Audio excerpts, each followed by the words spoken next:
Good morning, everyone. I'm going to do a couple of tests and then we'll get started. Thank you for joining me for my stream.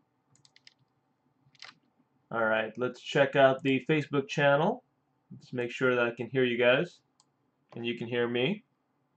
You'll hear double audio for a second. Good morning, everyone. Cool, that's working. All right, next up, let's try the Twitch channel.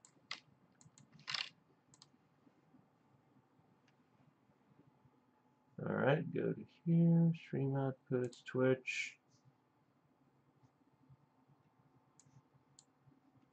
All right, let's test this out. Make sure you can hear on here. Alright, let's test this out. Sweet, that's working.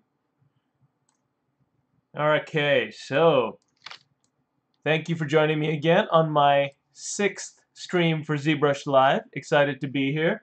For those of you that don't know me, or this is the first time joining in, my name is Aiman Akhtar. I'm a professional 3D artist in Los Angeles, and for the past 4 years or so, I've been specializing a lot in 3D printing. Animation and games has been my background as well as commercials, but have really been focusing on the printing stuff, a lot of toys, a lot of different types of projects. So I'll give a quick primer and then I'll just jump right into it. I've worked on very large scale statues with Alliance Studios. I've worked on, you know, my scale statues. What else? I've worked on stop motion animation recently with Super Buddy for Supermansion. That is a lot of assets that are actually puppets. So stop motion animation 3D printing. These 3D prints were directly painted on and then used in the show.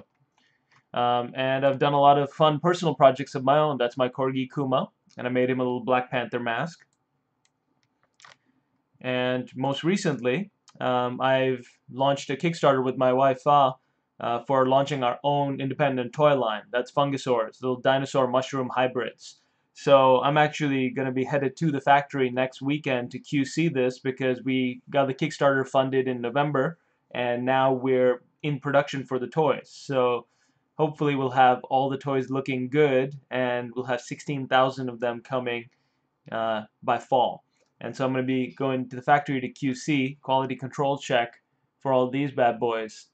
And I'll talk more about this in a sec. Okay, so anyways, you want to check out my work, you can check it out on aiman3d.com. I also teach 3D printing, so if you want to get a full 8-week lesson, you can go to mold3dacademy.com, and it's 3D printing for ZBrush artists. So that's 8 weeks, and you basically get to learn all sorts of stuff as far as 3D printing for wearables, like the dress back there, 3D printing for collectible toys, jewelry, characters, and here's a bunch of my student work examples. So that's Mold 3D Academy, 3D printing for ZBrush artists.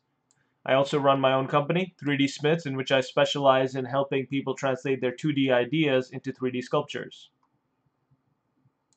A lot of this is for trophies or pitch presentations for animations, shows, and games and stuff. Alright, so let's get this started then. This, like I said, has been my 6th stream with ZBrush Live. If you go to pixelogic.com ZBrush Live author, Aiman Akhtar, you can see my schedule of streaming. And then if you scroll down, you can see some of my work and the previous streams. So this is kind of what I'm going to get into because this is my last stream of this set. I'm probably going to take a couple of weeks off and then come back to this. So let's do a review of kind of the projects that I've shown you so far. So the first couple of weeks I was showing how to go about creating your own collectible toys, such as my Fungosaurs.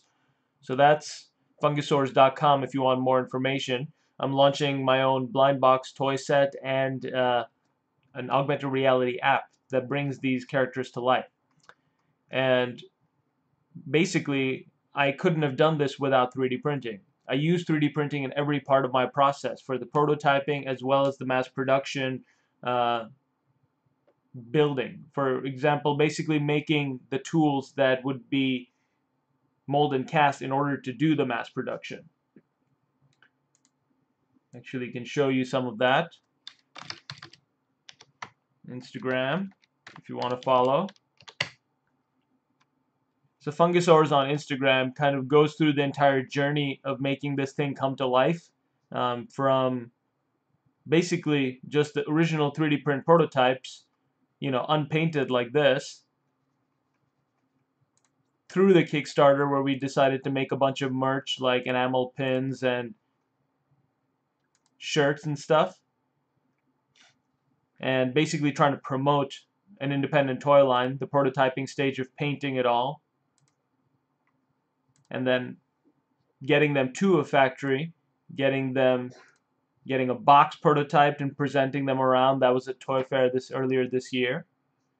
And then where we're at now is the factory is currently in production. So they're creating the tools from 3D print prototypes, and you can see some of these are sliced and keyed. And we're basically making all the toys. So that's Instagram Fungusaurs. So like I said, that was what I did the first couple of weeks. I showed you guys how I made a new Fungusaur. This little Stegosaurus prototype, mixed with mushrooms, of course. I always try to be scientifically accurate as far as it can be with like a cute character and mixing it with the mushroom. But I'm trying to develop a whole backstory and everything for these guys.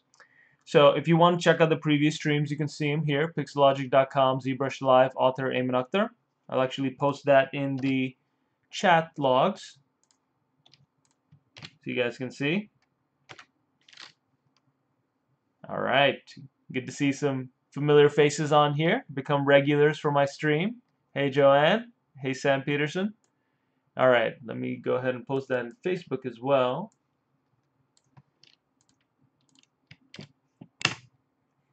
Cool. Okay, so I'll talk more about Fungusaurs when I come back in a couple of weeks, because that I'll be able to show you a lot more prototypes and stuff. I can give you a quick primer on it.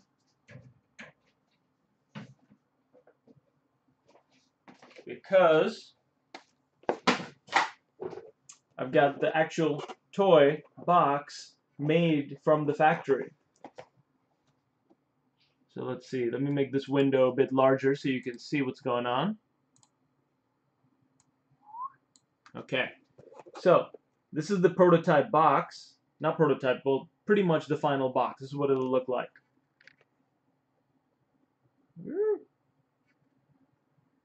And inside of this is the little box itself. And you guys are getting a sneak peek because no one's really seen these yet. I haven't even posted it to Instagram. But that's what you get special for following along on my ZBrush stream. Alright, and I'm just going to open this up and show you. Here's a prototype. An actual sample of the PVC toy that we're going to be getting out. Whoa. It's going to be hard for it to focus on it. But basically, the goal is to have these toys and an augmented reality app that brings these guys to life, and then you can kind of interact and play with them. Yeah. Put this back. So you can follow me on Instagram to learn more about Fungusaurs and stay posted on that journey. And if you come back and visit my stream in a couple of weeks, I'll kind of go over a lot more of this in detail.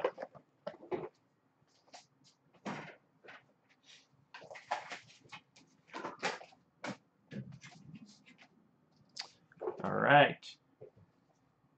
Shrink this back down for a second. Also, what I did is this guy from my previous stream right there. I actually have a better render for that to show you. Let's see, ZBrush stream, I believe that was 4. So this guy I actually sent to get printed through Shapeways using the color 3D printing kind of matte color method. So we'll see what turns out with that. When you come back to the next stream, I'll show you the physical print. All right, on to the project that I'll be showing you mostly today, and what I've been showing for the past couple of streams. I made a switch from showing just the Fungusaurs and 3D printing for collectible toys and making your own independent toy brand to a different personal project. Because really the name of this segment for me is 3D printing and ZBrush ideas to reality. And what I wanted to do with this is show how you can go from an idea, use ZBrush and 3D printing to make it a reality in a very short time.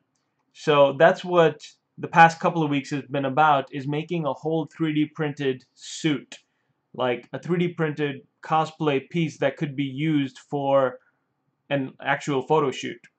Now, I'd never done either of those things before, so this was a big challenge for me. So about 3 weeks ago is when I started this project, and over this past weekend, this project completed. So let me show you the completion part of the project, and then I'll walk you through the journey a bit. Ta-da! All right, make sure you guys can see that. Scale that down a bit. All right, so that is me, yes, and I made myself a little suit. It's kind of like an Aquaman thing, because I was doing an underwater shoot. But I kind of wanted to add my own flair to it, so I made kind of kit bashed it, or did a universe mix with Marvel and DC, and brought in the Infinity Gauntlet, kind of as a Infinity Gorgette, or Gorgette, I don't know how to say that. But basically mixing Thanos and Aquaman, because Aquaman's kind of been the redheaded stepchild of superheroes on the internet for a while, kind of like a lame superhero. And I had the fun idea of what would happen if you gave the lamest superhero the strongest possible weapon in, so far, any comic book series that I've ever read or seen. So that was that. I made this whole 3D printed giant trident and a scale mail suit of armor, and did this underwater shoot over the past weekend. So let's go ahead and start with showing you how this came to be, and then I can show you a bit more of the final result. Psyched to show this though. This is the first time I've done this kind of thing. It was a pretty exciting process to make it all happen. Alright, I am going to keep the Facebook chat as well as the Twitch chat live over on my other monitor. So if you guys have any questions, just shoot them in or say something and I can check in with you. I see some questions already. Cool. All right, I'm going to leave this up while I look at your questions. What is a good 3D printer? I mean, unquestionably quality one. Cool. All right, so I get this question pretty often. There's all sorts of 3D printers. I use two, primarily just for me. I use a Form 2 for 3D printing in stereolithography. That's the orange one you see right here. This is really great for fine detail prototyping and like really quality 3D printing. At high resolution, you don't see any build lines at all, or barely any. And the other printer I use for actual large-scale printing is my FDM 3D printer. That's the Raise 3D N2 Plus. And this one is a really massive printer. It's 12-inch by 12-inch by 24-inch build volume. So you can really do a lot with it. They're both around the same price range of $3,000-ish US. So for me, it's something that I can afford as a professional and experiment with. And that's what this was. This entire project that you see, the Aquaman suit, was me experimenting with my first big project using FDM 3D printing. So what I can show you right now is kind of how it all came to be. And let's see. How should we begin? Alright, 3D printing ZBrush ideas to reality. So here's the start of the idea. About a month ago, maybe a little bit more than a month ago, I went to a pool in Palm Springs with a bunch of friends, and I took these kinds of shots to kind of give me an idea of what I wanted to do. And this was like the first test prototype ideation process. And I thought, this is my wife taking a photo on our GoPro, and just coming up with the idea of what I wanted to do, an underwater photo shoot. That idea came to fore because I had a friend who was doing an underwater workshop, Jessica Drew. Needs no introduction here on the ZBrush forums because she regularly hosts and gives commentary on the ZBrush Sculpt Off that happens at the end of the year. at the ZBrush Summit along with Joseph Drust. She is an extremely talented modeler at Blizzard, and she also does modeling on the side as an actual photography modeling. She's done over 100 underwater shoots, so it was really great to have her as a coach in this because I've never done one, and she kind of showed me along the process. So I signed up for this workshop along with her and Brett Stanley, who is an excellent underwater photographer who's done all sorts of really awesome photos all across the world. And that's kind of where I said, okay, I'm signing up for this thing. I'm going to make a suit. This is my prototype, and let's make this happen. From that point then, I had basically a month to do this entire project. So it was really stressful in trying to make an entire suit as a personal project on the side, because I do have professional gigs and commitments, so it was a lot of hustle to make this thing happen. Here's the final concept in ZBrush. The idea basically, because this is what I called it was just the Dynamesh concept for paint, because that's the idea. I made the gorget here, and I made the scales, and a suit, and a trident. This went through multiple iterations. You can see the previous ones on my stream. And what this involved was basically learning completely new tech, a new idea, which was 3D printing a bunch of separate models on an FDM printer and adding a mesh so that they could basically be articulated together. I can show you an example of what I mean by that. You know it's real, now the way it feels. Cool. So yeah, if you want to follow my personal Instagram where I post a lot of personal stuff as well as a lot of art stuff, you can follow that at instagram.com Aiman3D, and you can see the evolution of this project. So the first thing I did was print a belt. Seemed relatively easy to do, and what it involved was printing the first few layers on my Race 3D printer as they were, adding a mesh, and then letting it continue so that all these separate pieces would merge through the mesh and fuse with the part below, effectively making this a whole articulated piece. Now this first prototype ended up not working because this mesh that I had used was nylon, and this fabric is just, it's really easy to rip and fray. So you can see like this basically was not going to be able to be stitched onto anything. So yeah, it's super easy to fray. So what I ended up using was actually a, let's see, thought I had it here.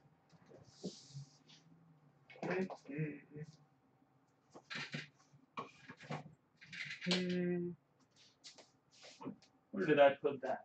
Aha, here it is. So what I ended up using was a mesh for a door frame.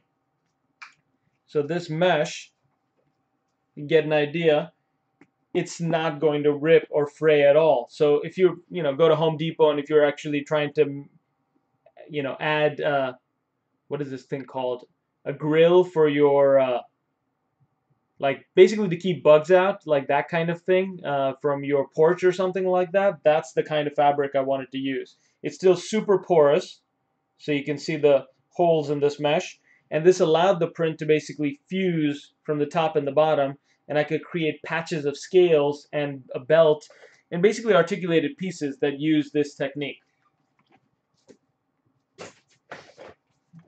So that was the first step, is to just make a belt, and here's the view of it printing. A little close up. So you can see I paused it after maybe an hour or two of regular printing, and then I added the mesh so that it would print on top of it.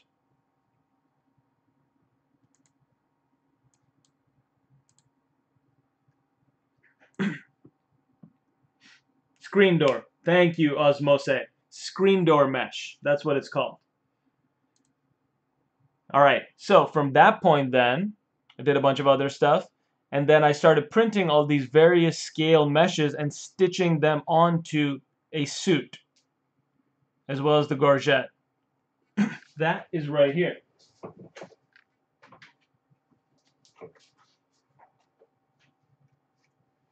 See here. Make this window a bit larger again so you guys can see. And that's this bad boy right here.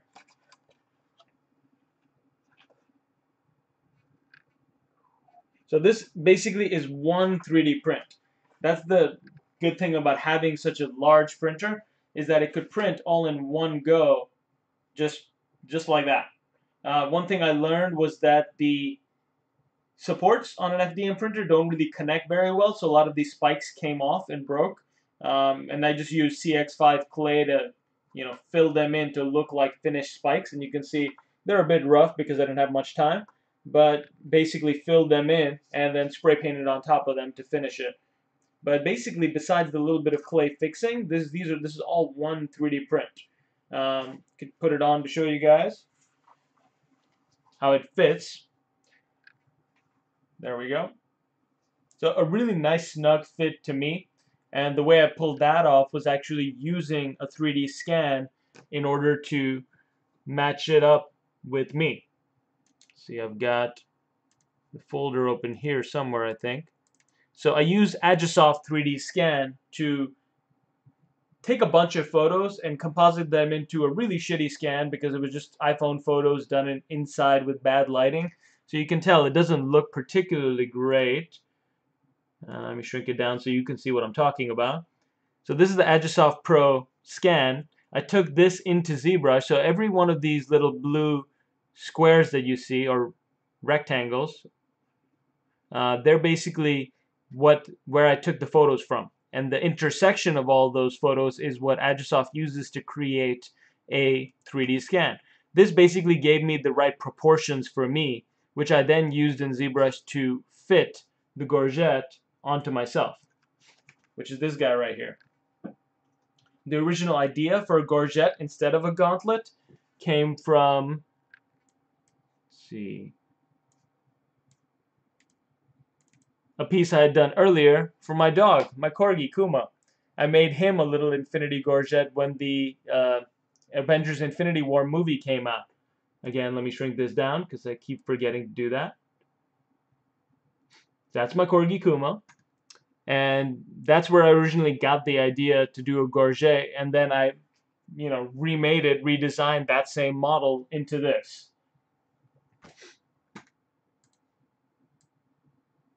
It's kind of like who works it better. Now, Kuma's always going to win because he's just adorable.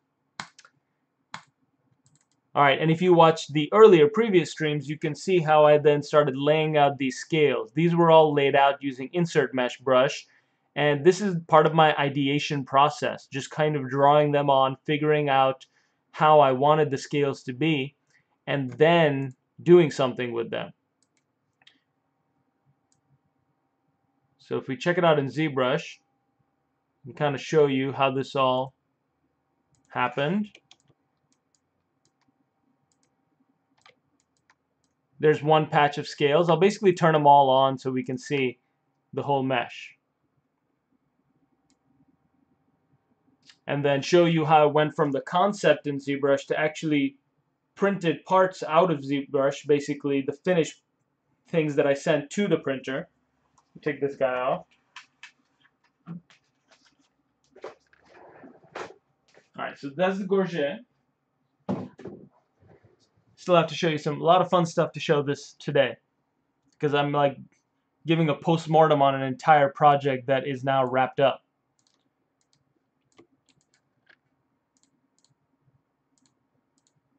Okay, let's get that going. Basically going to turn on all these pieces.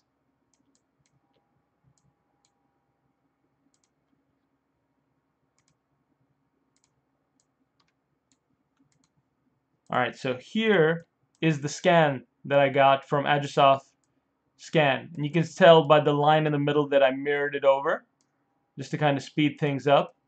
There's the actual scan. You can just kind of color it all flat so you can see what it looked like.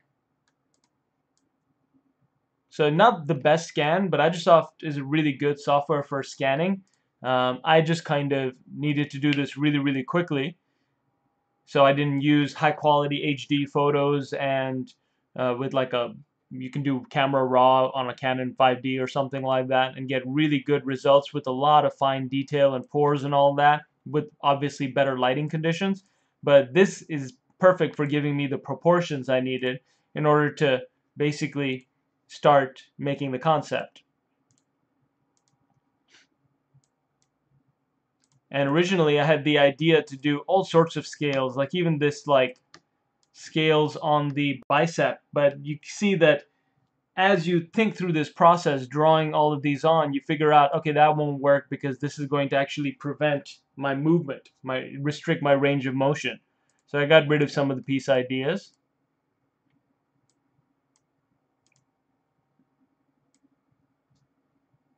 And the original idea for the abs was actually pretty complex too. I wanted to have lots and lots of scales.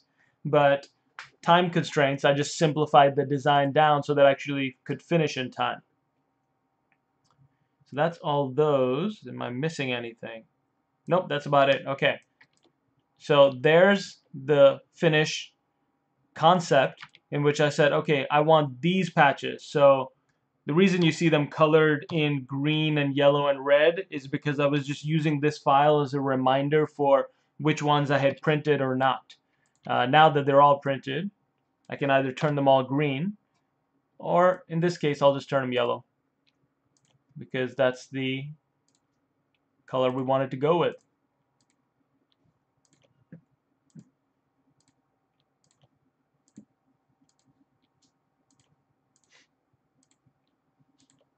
So ZBrush for me is a really great tool for not only the finished products that I create, the models for games, toys, animation, 3D print. It's really a great tool for coming up with the concepts as well. I've worked as a concept artist for a short period with Aaron Sims Creative, working on 3D, setting up their 3D print lab. I got to print the Demogorgon for a little bit. That was fun. Some characters for the movie Rampage that just came out. And being a concept artist is very different pipeline and workflow than being an artist for production. You have a very short amount of time and you have to kind of give a finished illustration of your idea. So that's what this was. These scales were more of the idea of what I wanted the scales to be, not the reality. What I ended up doing for the reality, going from this physical thing, this design to a physical thing, was actually ended up using this nylon that I got that I couldn't really use for print because it frayed too much, but it is very porous and you can see through it. So I ended up using that to create a few patches just on me. So ideally I would have used Agisoft Pro Scan if I had more time to then simulate a sculpture by basically making these scales in ZBrush, run them through Marvelous Designer. I had this idea that this might work, and then simulate the cloth and simulate where the scales would fall, lay them out flat using either Maya Blend Shapes or Marvelous Designer, and then print that flat piece. So it would be accurate one-to-one scale, and then it would be perfect. However, I didn't have time to pull all that off in the short time I did, so I used this method. I basically use the nylon mesh here in order to hold it on myself, and my wife kind of drew on the different patches so that I would have an idea of, this is basically a chess piece. I know you can't see much of it, but I used this and then I traced it onto a piece of paper. Now this gave me the accurate scale and proportions and the bendiness for what I wanted to do, which is basically create different patches. So these were the patches for the chest. And then I measured this and recreated it in Maya to give me the right scale, imported that into ZBrush, and then I made the actual scale patches, which was this guy right here. Solo that out.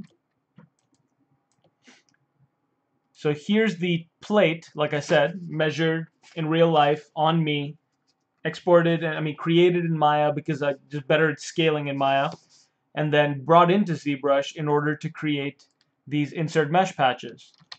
This was done by, let's see, I can load the brush and show you. I made a custom insert mesh brush, which allowed me to basically draw on the scales as I saw fit. And I made a couple of different types of scales. Solo is on right now, which is why you'll see a little bit of a flicker as I draw these out. But here's a couple of different types of scales I made, like a really tall vertical one and a short stubby one. And laying these out, basically leaving space in between them and then making them their own thing. This let me think about scale variation going from small to big. Think about the flow, think about the direction that I wanted these scale patches to be printed. And you can see the backs are all flat because I printed them flat, just like this, for a few layers, and then added on the mesh for print. So let's see, I've got some photos here. Might take me a second to find them. In the meanwhile, as I look for them, let's see what questions you guys have going on. Okay, let's throw that up there. Joanne saying that fit turned out really well. Yes, I'm super excited that it did. I had no idea that it would. It's kind of all flying by the seat of my pants here in order to pull this project off in time. Let's see here.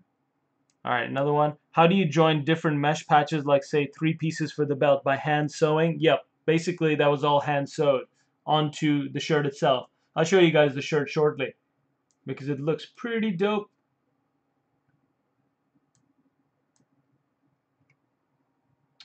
Okay, here we go. I think photos are in this one. Yep, there they are.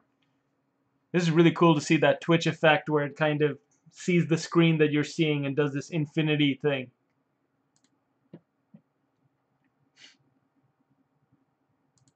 Osmo is saying, not perfect. That's actually pretty amazing for just iPhone shots, not of a tripod. Yeah, that's in reference to the 3D scan that I got off Agisoft. It definitely worked for the purpose that I intended. All right, Brennan Noel is saying, can you recommend any solid budget printers for beginners? There's all sorts of printers now for beginners that you can check out. It's hard to say, like, you know, in budgeting them down, because $3,000 for a Form 2 or a Raise 3D might seem excessive, but what you get is the company support, and that's really useful for 3D printing. Like, no joke, your printer is going to break down, you're going to have failed prints, you're going to not know why things are breaking down, and you're going to need a good support service system. And so that is worth the price because it pays for itself. Like a printer can pay for itself in like maybe 3 or 4 projects, even 1 or 2 timed properly. But as for cheaper printers, we can, you know, talk about that all day. There's a whole bunch. I just want to warn you for the cheaper printers because I've been burnt by trying to go for cheap printers. Let's see. I can show you an example of what I mean.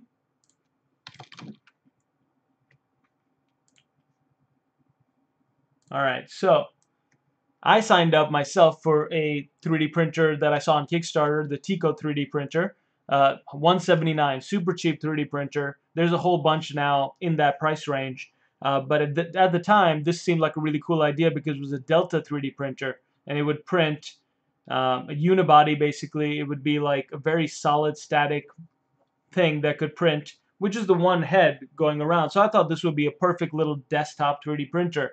And their campaign was solid. You know, these guys had the team, they had the background and knowledge, but it kind of all fell apart and they weren't able to deliver just because it's hard to create a project on Kickstarter and actually push it to completion.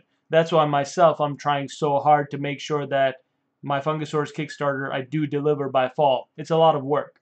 So I'd say be careful of these, the cheaper 3D printer options, because they may not yield the best result. Especially like I know a few friends that got the Slash 3D printer off of Kickstarter as well. Hit or miss.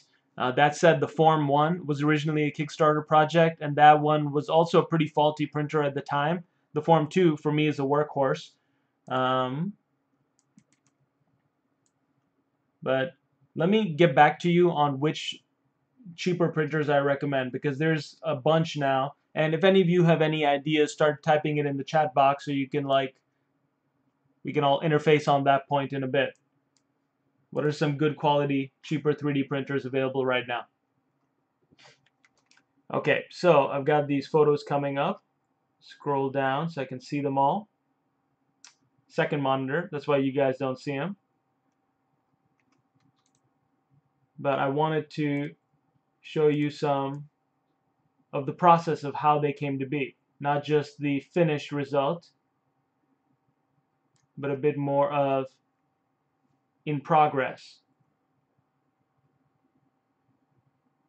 Because I don't think I post everything to Instagram. That would be too much. Alright, here we go.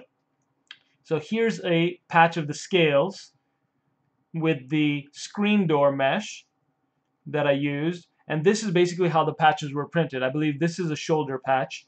All of these are separate models created using the technique I just showed you in ZBrush, the insert mesh, to draw them all out. And then the screen door applied maybe like an hour after the print so that it would fuse the top and the bottom together around the scale patch, and then you'd have articulation. So basically giving you something like this, the ability to articulate multiple models.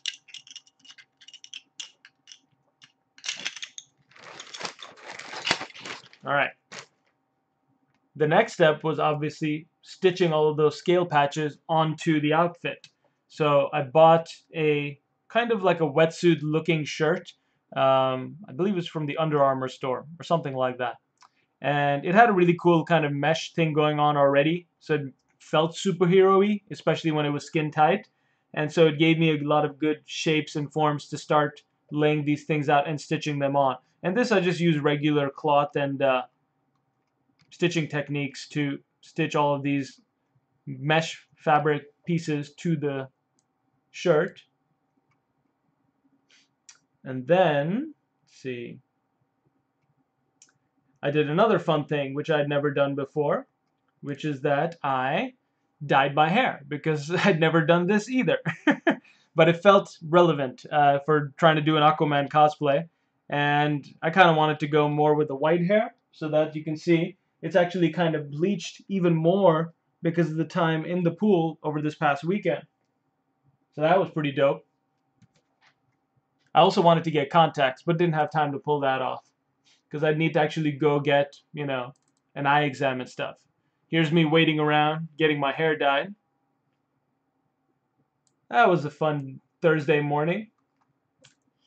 Alright, and then of course there's the Trident, which I have shown you guys in the past, but I can kind of show you again because we're doing kind of a post-mortem on this project.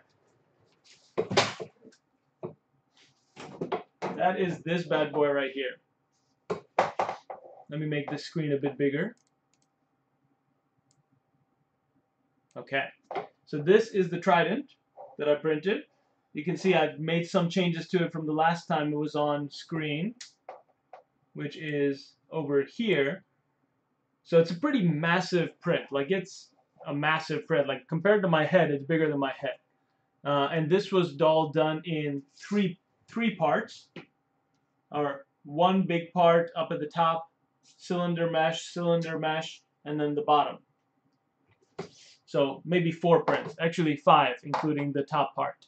So 5 3D prints, all done on the Raise 3D and 2 Plus. And since it was like that gold color, I actually spray painted it. And I did something fun, which is to add the time stone. So it becomes kind of like a time trident. So just added like a jewel in there. Kind of painted it along to look like a bit green, as if the jewel's casting some light.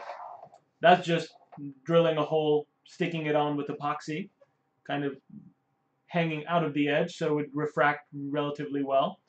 And this guy is very, very tall. It's about my height. And so it was pretty dope to do this big of a 3D print. You can see it's pretty flexible. It's hollow on the inside, and I put like a dowel, like a wooden dowel on the inside so that I could get it all attached. So that was a fun little prop to 3D print. And the good thing about printing in FDM versus printing in the resin prints is, for example, the Form 2 right here, I'm going to point using the Trident because it's badass, is the printer I use for all my fungosaurs, for all my actual prototyping, for my business, for my, my work that's involving all sorts of trophies and prototypes for animation and game pitches. I'll use the Form 2. But it's got a relatively small build volume, so I can't do anything like this without breaking it into like 100 pieces. On the Race 3D, on the other hand, N2 Plus, I could do it in 4 pieces because it's just a much larger printer. So the other thing is cost. FDM printing is much better for prototyping, I've found, because printing this on a resin printer, the Form 2's resin is about $150 per liter or something like that. So basically that, along with the cost of the trays and the just general maintenance of a stereolithography 3D printer, can get expensive when you don't need that much detail and you need basically a prop. FDM printing can do it much cheaper because it's $15 per liter of filament, which is these guys. So I actually killed about 3 liters or 4 liters of this filament. It was the Hatchbox 3D printing gold filament in order to make this. I really like the Hatchbox brand of 3D printing filament because it just doesn't get caught up on itself. It's very clean and it comes out nice. So this was the Hatchbox 3D printed filament giant print, and honestly I think in total this entire prop, the material cost of it is probably somewhere on the range of like $25. So that's the big advantage. Like if I were to print this using stereolithography, it would have been at least $200 or if not more. So that's the Trident.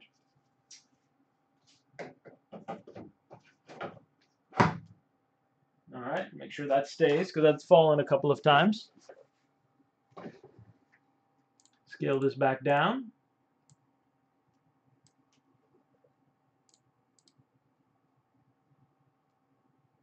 I'm going to kind of make sure I'm checking your questions on Facebook and Twitter. Sam Peterson Art is asking, Trident looks pretty smooth. Did you have to do a lot of sanding and post-process? So on the Trident itself, you can see if I zoom into this photo, there's a build line right there because I actually had to slice each of these and key them on, the little tips of the Tridents. And that was basically an area that I need to epoxy multiple pieces together, do a bit of sanding to clean that up. But majority of it, this is printed on the lowest resolution and the fastest speed on the Race 3D printer. And honestly, for my purposes, it worked really well. I didn't need to do much sanding. I cleaned up some of the janky areas that always happen in print. But aside from that, just a very quick precursory sanding with sanding blocks of various grit. So this is my arsenal of sanding blocks. So I start with something that's really, really thick grit. So it'll take off a lot of material, move down, less, move down, less removal, move down, less removal. And so it gives you probably within like an hour while watching something, you can sand this down and get a really nice finish. All right. All right, Osmosa on Twitch is giving some good advice. The CR10 is a good budget 3D printer. Prusa's MK2, and now there's an MK3. There's also another one which I heard recently called the, let's see,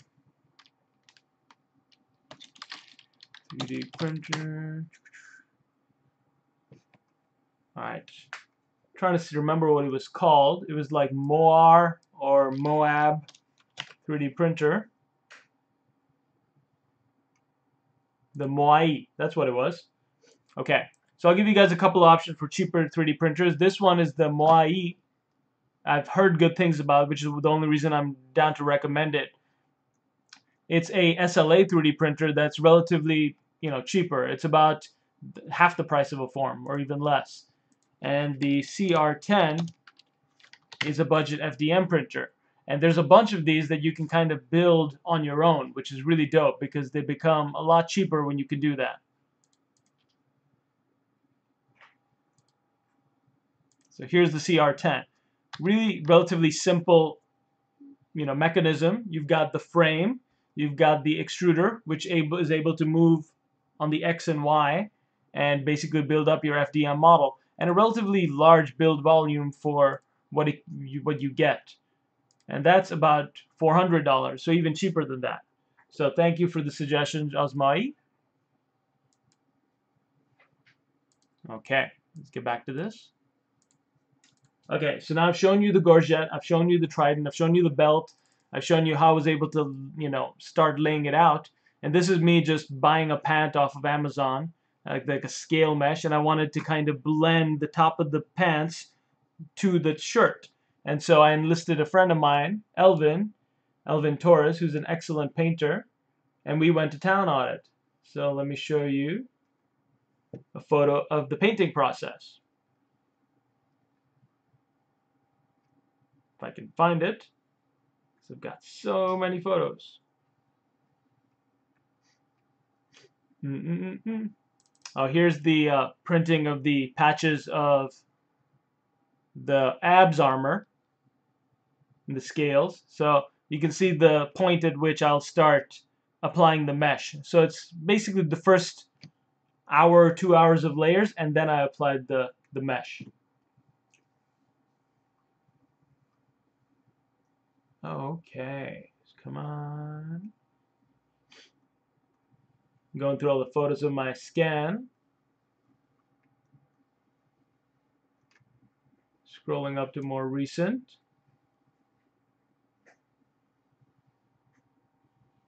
Nope, that's too far. Went to the actual shoot.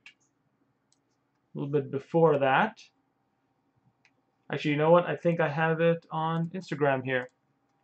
There. So here's Elvin. He's an awesome painter that I've had the pleasure to know for a little while now. He helped me paint all my Fungusaurus prototypes, so I knew I could rely on him to help me blend the pants with the shirt a little bit and blend the paint up, as well as apply a bit more gold and finish to the Trident to make it really pop. We used all sorts of colors. We used green, we used gold, we used blue, silver chrome, a lot of metallic colors in order to kind of create a shimmery feel. You can't really get a lot of that shimmer from photos, but it's still totally worth it in order to get a professional paint job, not just leave it 3D prints. I also enlisted my sister-in-law, Suryang, who's visiting, to help me stitch a lot of these patches on because there was a lot to stitch. And then I guess I should start showing you guys bits of the actual shoot itself. And so that was the teaser I posted of the shoot. There's Brett, there's Jessica, my wife, taking the GoPro video photo for us of the underwater. And I'll kind of, this is the part where I use 3D printing in ZBrush to make this a reality, and this is the reality of doing an underwater shoot. You kind of hold on with the carabiner in the center of the pool, dive down at the same time, hold your breath, and do the shots. So let me show you a bit more of the final shoot. Okay, so these photos are all jumbled up, so excuse me as it takes me a second to find them all.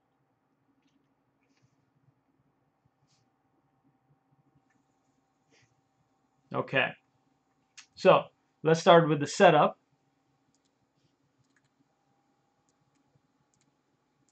All right, so this is the setup at Brett Stanley's place. He's got like this awesome pool that's about 9 feet deep. It's got a tarp set up over the top to actually control a bit of the lighting situation. Got a darker area of the pool in the deep and a brighter area. He's a certified scuba instructor and like he works at an aquarium and has done tons of underwater shoots, so he knows exactly what he's doing. Do not attempt to do this without professional help. I also had in my corner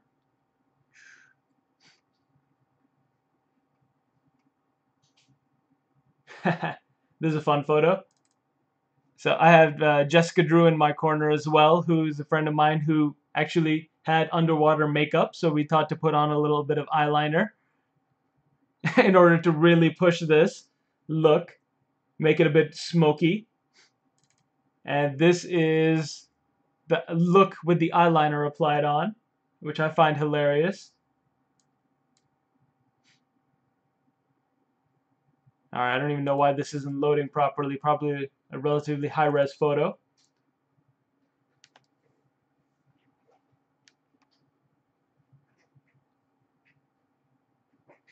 Might want to drag these onto my desktop in order to show you. And then this is just helping me assemble the suit last second. It's really good to have someone who's familiar with costumes help you put everything on, because she was able to do some last-minute stitching, apply on everything as it needed to be. Let's see if I missed anything up here. Nope. Alright. And then here's the full wearable final finished suit. So you can tell this is before it got wet. Here's the belt stitched on in multiple pieces. So there's the front piece. You can tell a little bit of gap where the side piece starts.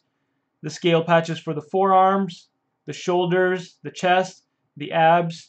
So I've got in total 1, 2, 3, 4, 5, 6, 7 different scale patches, and I guess 8 if you include the belt. So 8 different prints, as well as 9 if you include the Infinity Gorget. So 9 prints in total, and the Trident itself was 4 prints. So about, yeah, maybe 4 prints. So basically about 13 prints in order to make this whole thing a reality. So pretty insane considering that a month ago none of this stuff existed, and then now we have the whole thing. Here's the back of the suit. You can tell I didn't put much work at all into the back of the suit because this was all about the front. Some costuming basics as well. I drilled a hole through the gorget and just used ties in order to tie it onto the suit so that it would stay on me. Alright, and then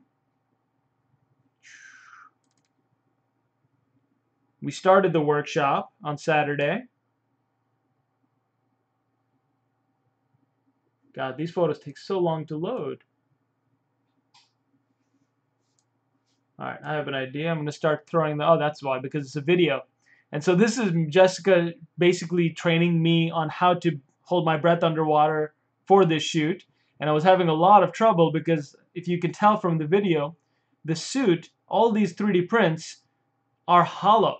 So they were basically filled with air and acting as a flotation device. So I couldn't sink at all. So not even for like 10 seconds I couldn't get under the water because there was so much air in all of these scales and the belt and the gorget and the Trident too that I couldn't submerge. So I actually had to stay in the water for maybe like 5 minutes or so, buried, up to my neck, so that all the air would come out of the prints, and only then I could start sinking. So that's something I hadn't considered that came to play. Here's me looking all sad that I couldn't sink. Let's see. Won't open, so I'm going to just drag it in. Close these out. I think I've got too many photos open or something like that.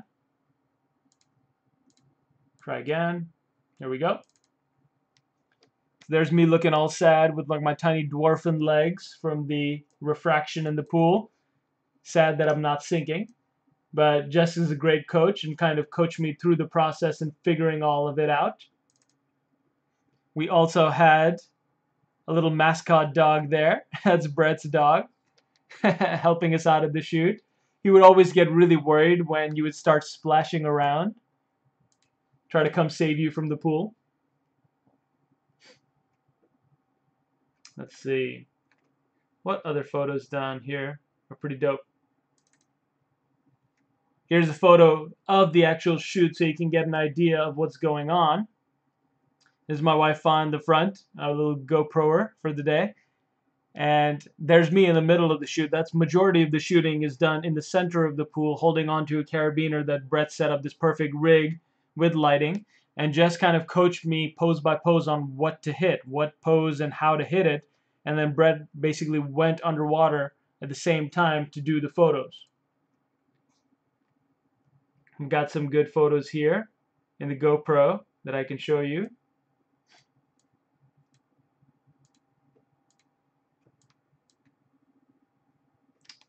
All right, navigate out of this. Let's scroll over to here, shoot day.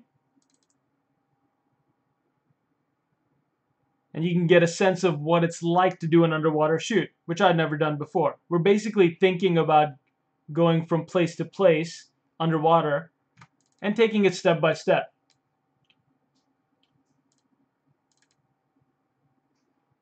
So you get familiar with neutral buoyancy and figuring out how to get to where you need to be in the pool, sink up to the right place, and Jess's form is perfect. You can tell that she can do a little bit of a bounce at the bottom and float back down, and that's how you get like really the best shots. Took me a while to figure that out. Let's see here. So here's me giving it a go for the first time, trying to hit a bunch of poses with the full suit on. There's Brett taking the photo. And we started this without the Trident, just to kind of get comfy in the water and doing it all step by step.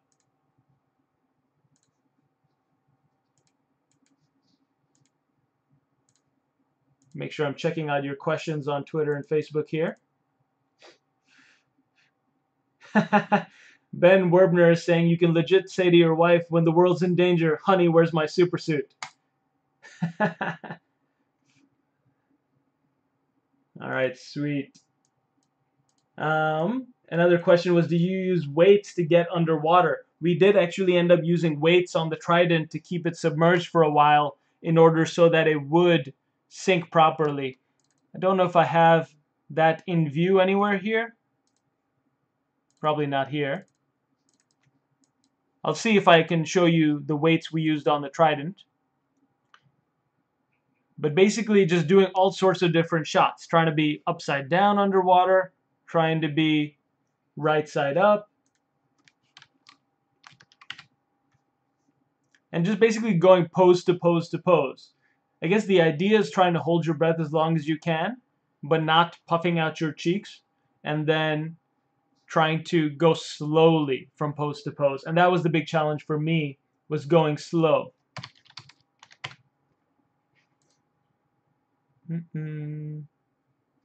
Okay.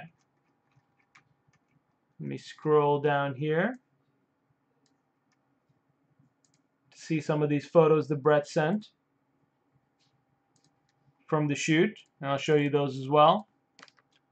So overall, this was a super fun weekend project. Let's see here. I'll capture some nice shots of us above water and then submerging.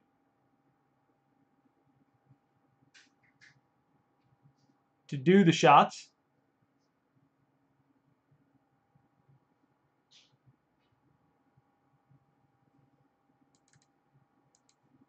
Dig that. As well as with the Trident. And you can tell with the Trident it's actually pretty hard to get the push you need.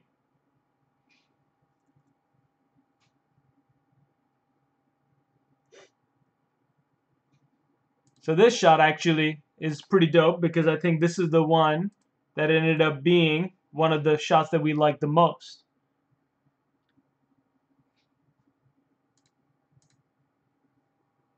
I think this video that you see of this actually ended up turning into this shot. So this is the photo from Brett, the final capture, which just turned out incredibly sweet. So check out his stuff. He's Brett Stanley on Instagram, I believe. He's Brett's Photos. profile shot swimming off to the side. Awesome art direction by Jess. And of course, the close-up. Now I'm going to retouch the hell out of these photos so they'll end up looking relatively different. And so is Brett. But basically, it can give you an idea. This is the starting plate. And then here's the finished retouched image.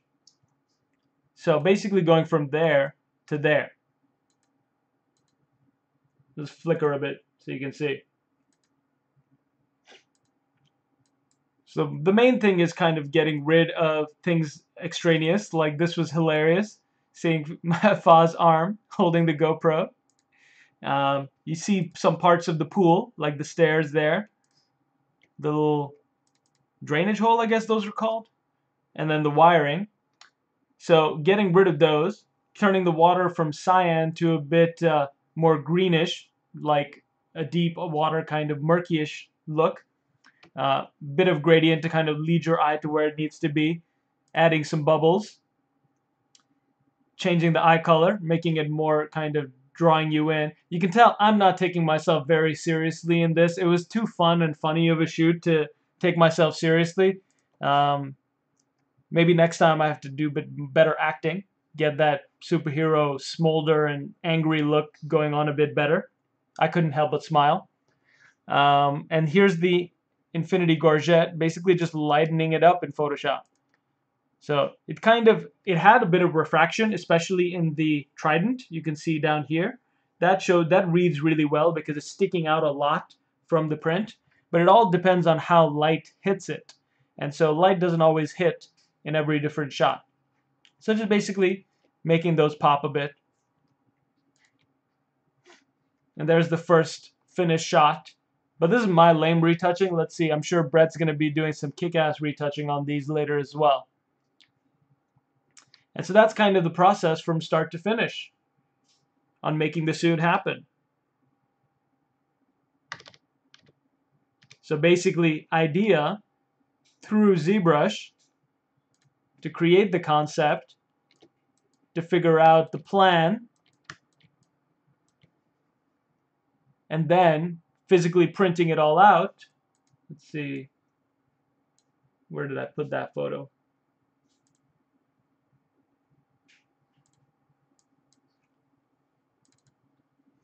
This is a great shot.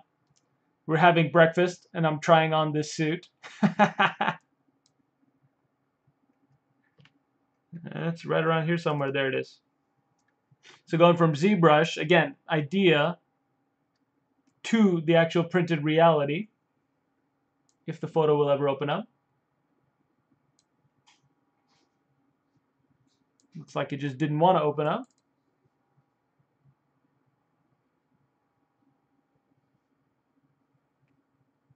Thinking about it in any case. Close out of it.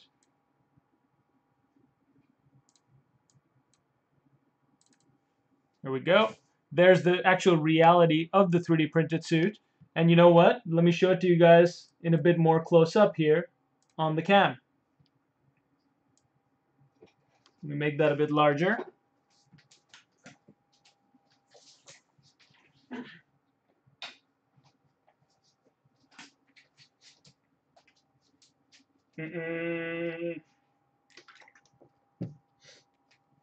Pretty proud of this and how it turned out. All things considered, making a superhero suit from scratch. If I zoom in, you can see the paint job that was done on it, as well as the stitching to get the screen door parts of the mesh stitched onto the fabric below. You can see not much going on in the back. Just kind of spray painted all of it gold. The belt goes around to the back though. And just the various patches. Now you can tell when I'm moving it with the way the light interacts with it. It's got a really shimmery quality to it. There. This will probably be pretty good. So that's as a result of a lot of the metallic paints we used. So we used a few different types of paint. We used, like, mostly you can see the print under it because I did some print tests where, a paint test, where I painted it black and as a primer to start and then started painting metallic. but it wasn't warm and yellow and saturated anymore. It was just kind of a dull gray. So that wasn't working. So we ended up using, I'll show you some of the paints we got. There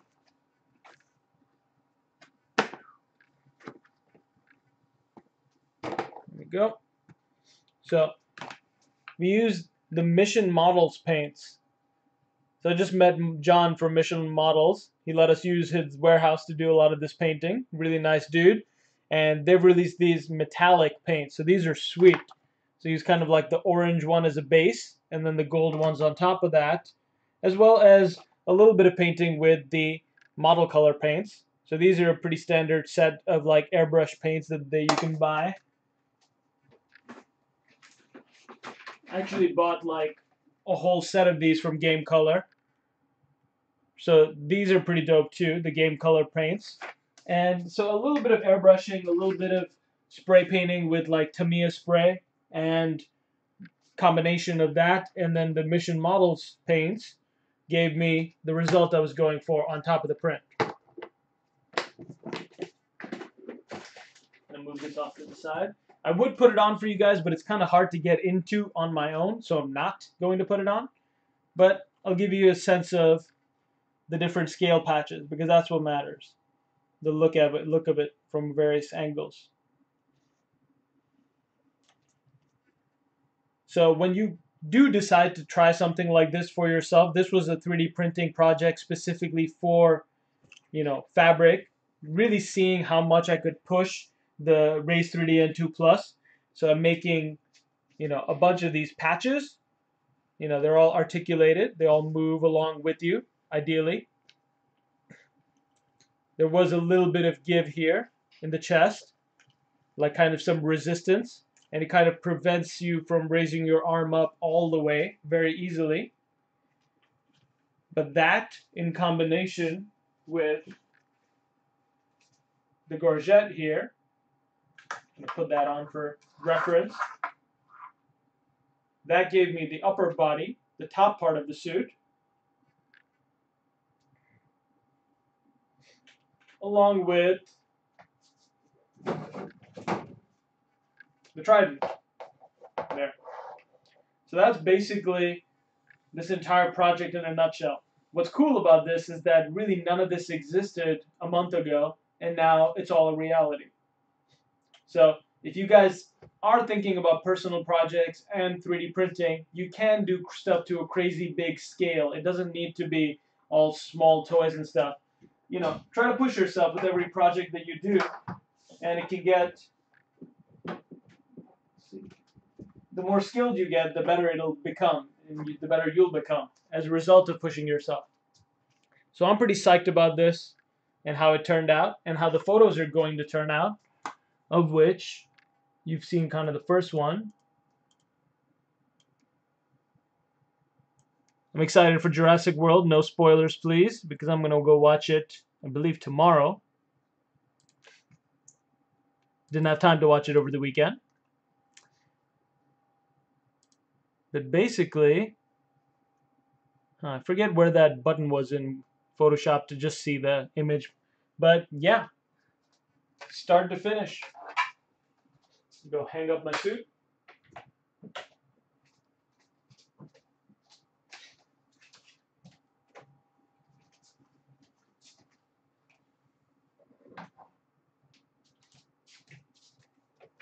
All right. So I hope you guys enjoyed that kind of post-mortem on the entire process of the Aquaman. I don't even know what to call this really, because it's kind of like a mashup DC Marvel thing with Aquaman mixed with the Aquaman, which is a DC character, with Marvel's Infinity Gauntlet from Thanos. So I guess you could call him Aquanos or something like that. That sounds cool. But pretty psyched about this. Never done anything like that before. And couldn't have done it really without 3D printing. All right. I'm checking your questions and your comments on Facebook and Twitter. Ben Warbner says you need a shark on either side of you. Yes, that would be ideal. I did do a pose underwater at, I believe it was Brett's recommendation, which was to kind of do this thing as if I'm listening to the fish and what's going on. Because apparently Aquaman can talk to the fish. All right. Gary Gamed is asking a really good question. How did you seal it afterwards? He's talking about how did you seal the paint. Okay. What I used, because that's a good point. Brett did tell me that he's seen all sorts of paint kind of peel off underwater, and just if you've got like fabric, because we actually painted on the fabric of the cloth, as soon as you get it wet, that color might start coming off. So in order to seal it, I used this Rust-Oleum Gloss Clear. It's 2X Ultra Cover Painter's Touch from Rust-Oleum. I wanted to use a glossy finish, not a matte one, so that it would give me extra shimmer and shine. So that's that right there. I found this worked really well for my needs. I just went to Home Depot and bought this. It bonds well to plastic, so the FDM PLA was not really a problem. Good question, Gary. That's an important part of the process. Paint and then spray it on. Got Matt here, Redbeard. Thanks for showing up, dude. He's saying next stream you should just be wearing it the whole time. Maybe. Osma Say is saying, love the bronze patina type of effect on the Trident. Thank you. Yeah, so what he means by that is, if you take a look at the Trident, we added a lot of greens. And that green is naturally what would happen if something was underwater for a long period of time. It would start rusting in a sense, you know, it would start getting a patina to it. So yeah, that was a really good idea from Elvin as far as paint goes. Okay. Make sure I lean this over so it doesn't fall on me. Don't want to get impaled by a 3D printed Trident live on stream. All right. Matt saying, Aiman, you are cool. Matt, you are cool as well. Thank you, sir.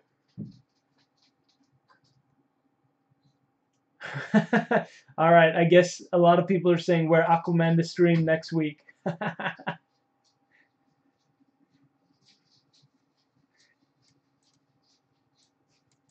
Yes, definitely check out Matt's streaming channel as well. Learned a bunch of stuff from him. There's actually a bunch of ZBrush live presenters. You can check them out on pixelogic.com, ZBrush live presenters. There's Shane Olson, Ashley Adam, Michael Pavlovich, Danny Mack. There's so many awesome artists. Paul Gabriel, Joseph Drust, of course. And if you scroll all the way down, you can see me and my schedule. I don't know where Matt's is. Probably one of the first ones. There you go. There's Matt's. So you can open that up. I'm going to plug you, Matt. I'm going to plug your awesome stream. You can see he's done so many streams for ZBrush. Some awesome stuff. Cute characters, very stylized. Yeah, Matt's super talented, so check out his streams there. Mine are here as well. And like I said, I'm probably going to be taking a break for a couple of weeks. I'm actually traveling to the factory where my fungusaurs are being made, and I'm going to QC, do a little bit of quality control over the coming weeks, and then I'll be back. Using the opportunity to also visit some friends. So yeah, anyways, you can see my previous streams on here. Some of the stuff on fungusaurs, and I'll go back into fungusaurs later when I come back and start streaming. And then this whole Aquaman project from start to finish. So you can see me actually design the concept, figure out the scale patching, and then today's, when it gets posted on here, will be kind of the whole post-mortem start to finish for that project. So I'm happy to be able to have shown you a project that was really idea to reality over the course of a month.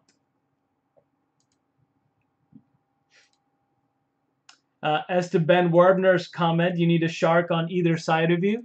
So, Ben, this actually started for me a long time ago, because even though I kind of came up with the idea for the project last month and implemented it, you know, 2 days ago for the shoot.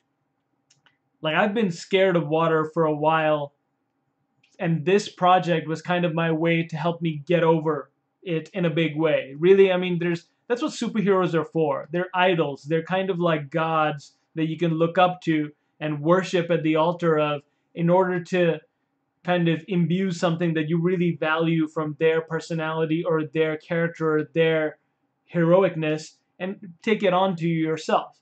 And I'd been a relatively poor swimmer for a while, and scared of sharks even in Lake Michigan in Chicago. Like, it doesn't make any sense, but I'd be swimming in a lake and I'd start hearing the Jaws theme music, you know, the da-na, da-na, da-na, da-na, da-na, da-na. So in any case, this project was my way of getting over all that. So I started taking swimming lessons. I actually went shark cage diving in Maui a couple of years ago in order to get over my fear of sharks.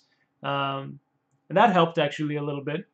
I lost my GoPro because someone kicked it off my head, and it just spiraled down into the depths and darkness with some sharks circling around it. I had a thought for like a millisecond that I would jump out and chase after it and get it, but there was like 30 sharks surrounding the cage, so there was no way I was doing that. Still, it took a process to get myself really comfortable in water, able to hold my breath for like a minute or more, able to keep my heart rate down, because doing an underwater shoot, it's really hard. And I learned this over the past weekend. There's so many notes, and it's really great to have a coach like Jessica, but underwater shoots, there's so many variables. It's really cold. Your suit or whatever you're wearing can fight you. It's hard to figure out how to move and the speed of the poses, thinking about how you're going to be pointing your toes or not, thinking about what looks manly versus what looks feminine, basically having your legs crossed at the back of your knees rather than at your ankles. What else? Just finding your neutral so that you can float at the right height. How to create bubbles. There's so many variables. It's basically a really, really tough thing to do. So if you want to try it, I'd say try it with professionals. All right, cool. People are pretty psyched with how this project turned out, as am I. Thank you. All right, cool. So that's basically about an hour of the stream where I kind of did the whole project start to finish. And I showed you how I use ZBrush as part of my process to design, as well as come up with the final pieces that were printed. And if you're really interested in like the minutia, decimation master, and what I used, all the features in ZBrush, taking it from here to Idea Master, which is the print prep software for Raise 3D, you can watch my previous streams. Right now, since I'm kind of in this mode of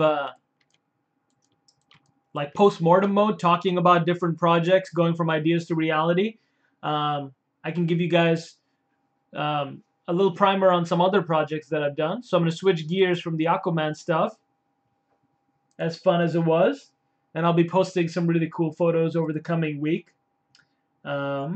Let's switch gears. I'll come back to Fungusaurs later.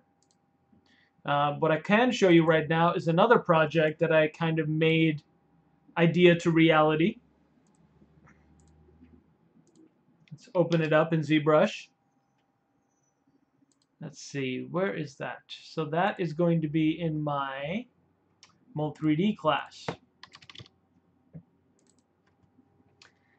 So, like I said, I teach a class online, Mold3D Academy, 3D Printing for ZBrush Artists, where you get 8 lectures, 8 weeks worth of lessons on using 3D printing for costumes, for character prints and trophies, for creating jewelry and miniature scale prints.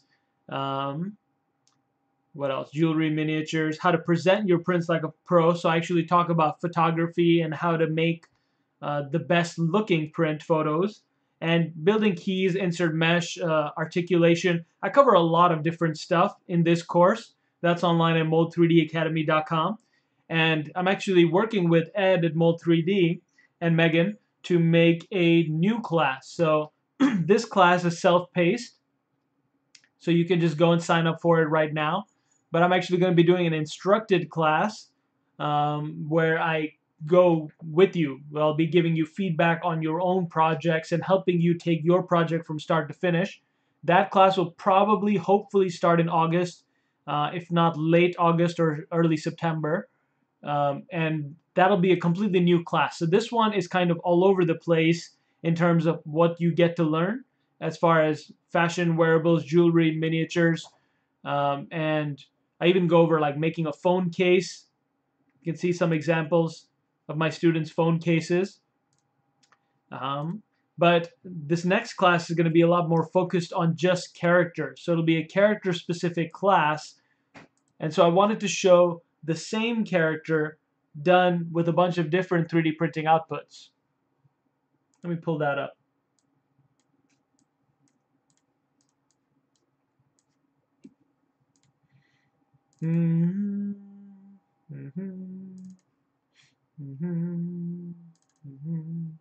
So I'm basically going to take this concept of this roller girl done by Nacho Subirats, and I'm going to take this from start to finish, sculpting this along with you in the course, so you can see how I sculpt and how to basically take it from start to finish. I also go over a lot more complex articulation stuff that I've been learning, and I'll be handing out all these articulation tools. So check out that class when it does sign up for it later at Mold3D Academy. And like I said, I'll be talking about multiple outputs. So I'll be taking this concept to miniature scale, to a 3D model for animation or just render. One-piece FDM 3D print, so a large-scale FDM print, as well as sliced and keyed stereolithography print. And I might even add color 3D print in here before the class launches.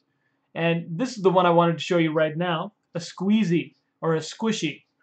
So let's pull that up in ZBrush. I believe that was chibi style. Squeezy.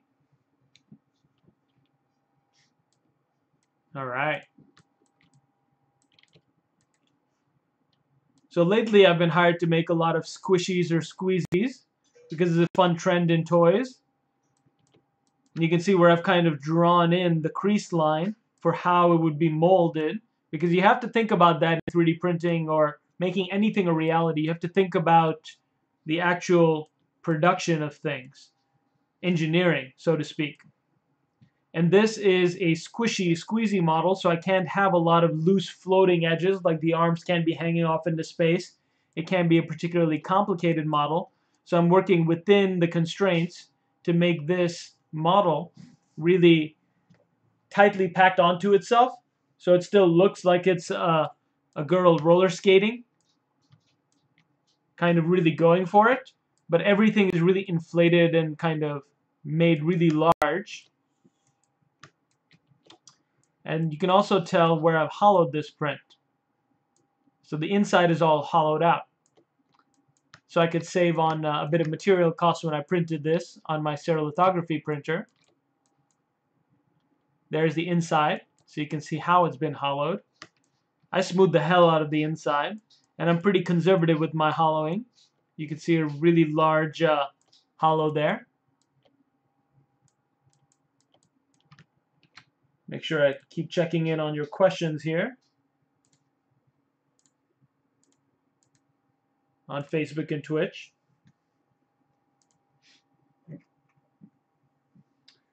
Osma is saying the seam doesn't look straight. How would the mold process work? I guess that's part of the whole course.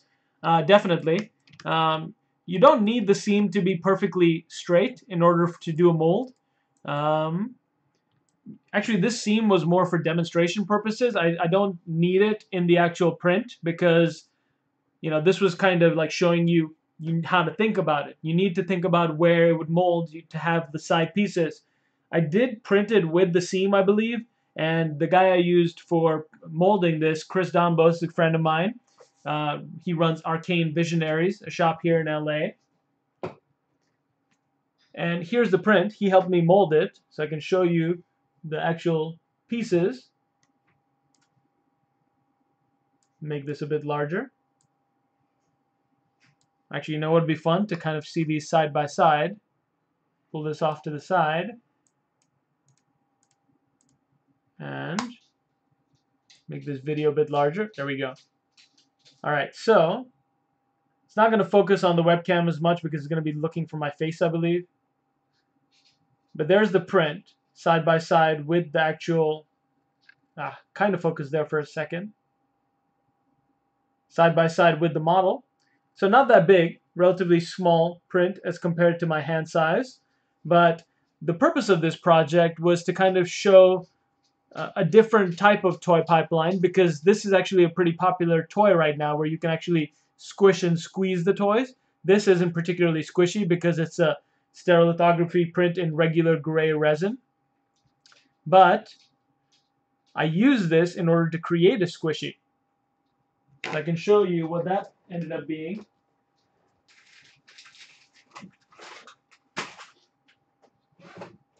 Kind of give you a post-mortem on a different project. Again, going from idea to reality. So you already saw the idea, which was the concept by Nacho Subirats. And then you saw the squeezy version of it, which I've made here. Also made a much more detailed version, but that's later for the class. And I've got the molds here.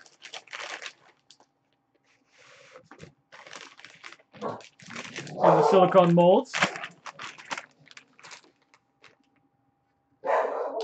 So you can tell it's a simple two-part mold, left and right, joined in the center.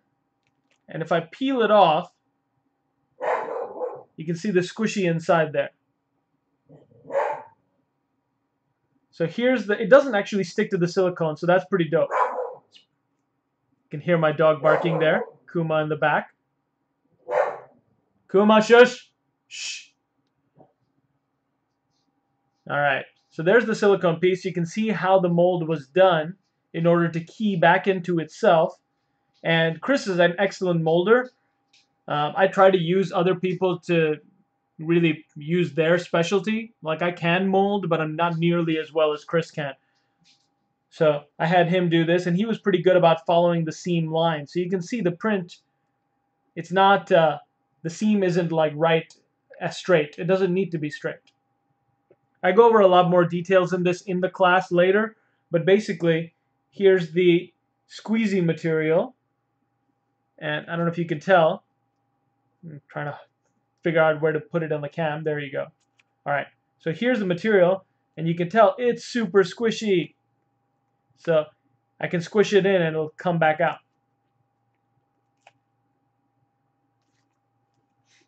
So what did I use this for?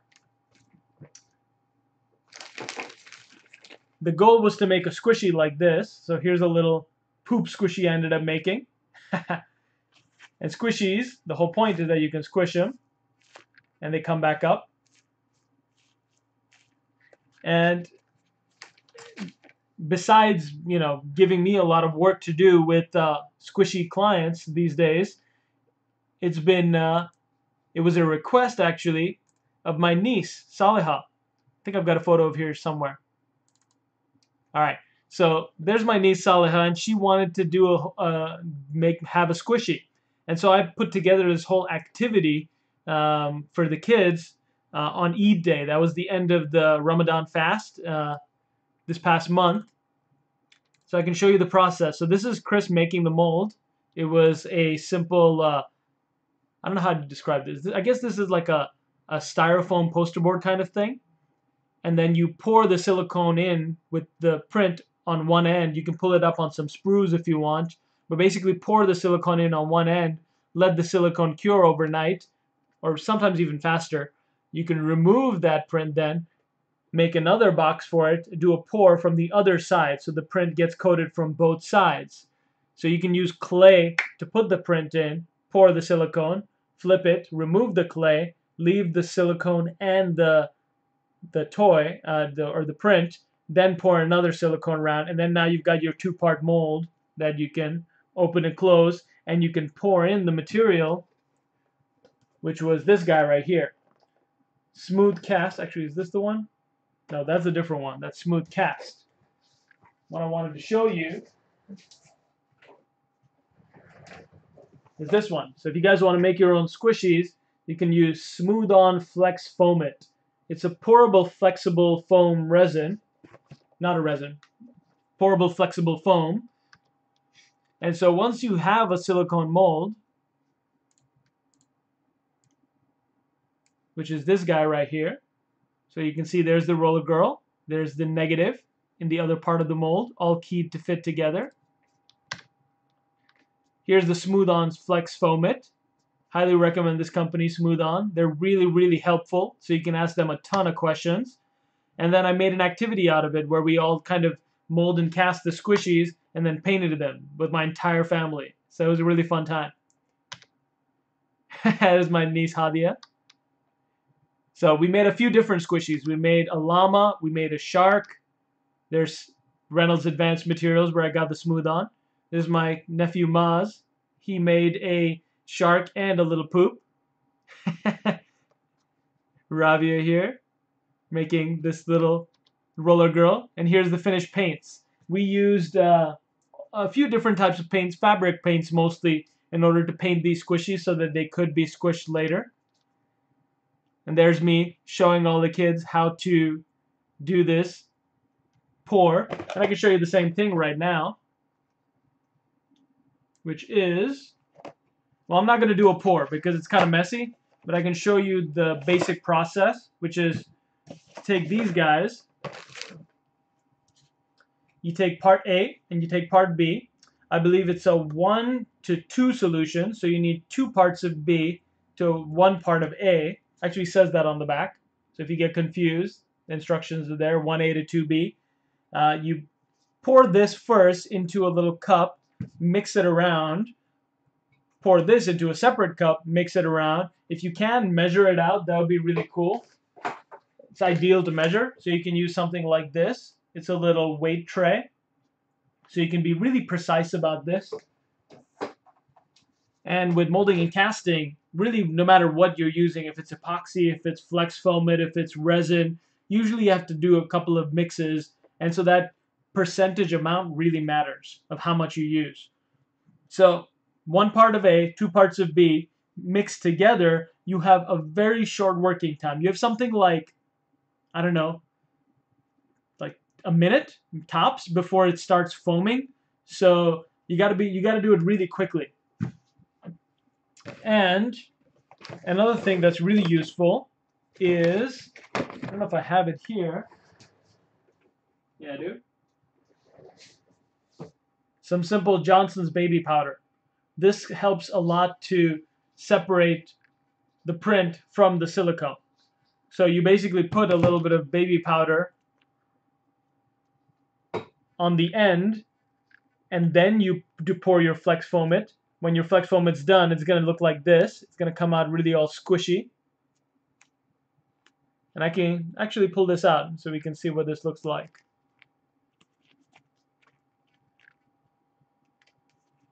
So if you do it right, it should release relatively easily. Not that easy because I already pulled it out once, but relatively easily. And there's the squishy roller girl, split right at the seam.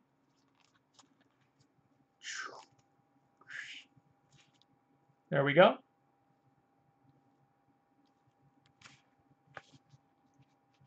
Put that back in there. And you can rip all the edges off and then clean it up and then paint it with fabric paints. So all in all, another project that was kind of taken from idea to reality using ZBrush and 3D printing. Put this back. And a combination of different tools, you know, molding, casting, a lot of different techniques in order to just, you know, make a little fun activity for the kiddos. All right, put this back in the box. Scroll this back down and double check again if you guys have any questions on Twitch. Let's see. Gary Gamed is asking, are you using a vacuum chamber for the silicone molds? I did not use a vacuum chamber. Those are really useful for when you're making a really precise mold. that has a lot of details. So if I were making a complex character with a lot of details and a lot of appendages and spiky and spiny parts, you definitely need to use something like that, because you need the vacuum chamber. Hard to explain, but it basically pulls the silicone and the even resin all the way to the ends of the model. It basically fills in all the details. So if you don't use a vacuum chamber, a lot of the times wherever you pour will be solid, but the extremities won't have a lot of stuff. Won't have silicone reach them, so that you won't be able to get that detail when you cast. Sam Peterson Art is asking, for someone who would want to print their 3D models in the 100 to 500 quantity range, do you think that SLA printing would be cost effective, or would it be cheaper to do other ways, or even paying for a 3D printing service? Okay, so that's an interesting question. You're talking about 500 quantity. Okay, so what I can show you a bit of is my own business, 3D Smiths, in which I work with artists to make their 2D characters into 3D. This is so far relatively simple. It's character development. It's sculpting 101, but trying to capture the appeal of a character from 2D into 3D, recreating that faithfully. You need to train your eye for a bit of that, and there's a lot of really good instructors such as Matt Thorup, Redbeard, Shane Olson, Mike DeFeo, that can teach you in this stylized style. Danny Mack, who else am I thinking of? Dylan Ekron, he has a class on Mold 3D right now. So if you want to learn how to sculpt, you start there. The next step for molding and casting, in order to make multiples, you can try to 3D print all of them. Here's the 3D print of this boxer character. You can see he's skipping leg day, but there's the finished print. Now, this print on its own, even though it was hollowed, the entire body was hollowed in any case, this print probably cost me around $40 or $50 just to print. So selling the prints on their own for $40 or $50 basically leaves you with zero profit margin. So you can't actually make a profit by making toys and using stereolithography printing just yet. The printing is not that cost effective. So that's why you make a silicone mold. And this one's made by my friend Simon, and he does this really awesome kind of like crisscross, stitching technique. How do I pause this damn thing? I don't even know. But he's really good at doing this kind of thing. I would never attempt Simon's technique for making the perfect silicone mold that stitches together. But once you've got that, then you can start making duplicates. And in this case, each of these duplicates cost around $10 to $20. So it cuts the price in half immediately. So then I can sell this mold and cast resin print for, $20, $30 or $40, and then people can paint it up themselves and do your own resin kit, and that is cost effective, gets me a profit. If I make enough and sell them at an expo or something like that, here you go. There's me at an expo at the Designer Con last 2 years ago, where I actually showed the Fungosaurs for the first time, just as gray unpainted resin cast prints that I sold. So to answer your question, Sam, for something this large like the Boxer, it didn't make sense. It wasn't cost effective to sell the prints themselves. However, for the Fungosaurs, they're relatively small. Each of those prints was about $10 or less for me to print them and clean up, and then sell the prints themselves for like $15 or $20. So that was cost effective. So it really depends on the scale you're going for. So when you're going for large scale, SLA prints for sale won't work. It'll be too expensive. But for smaller scale, I think I've got a photo of these somewhere, all the prints. Let me see, where would that be?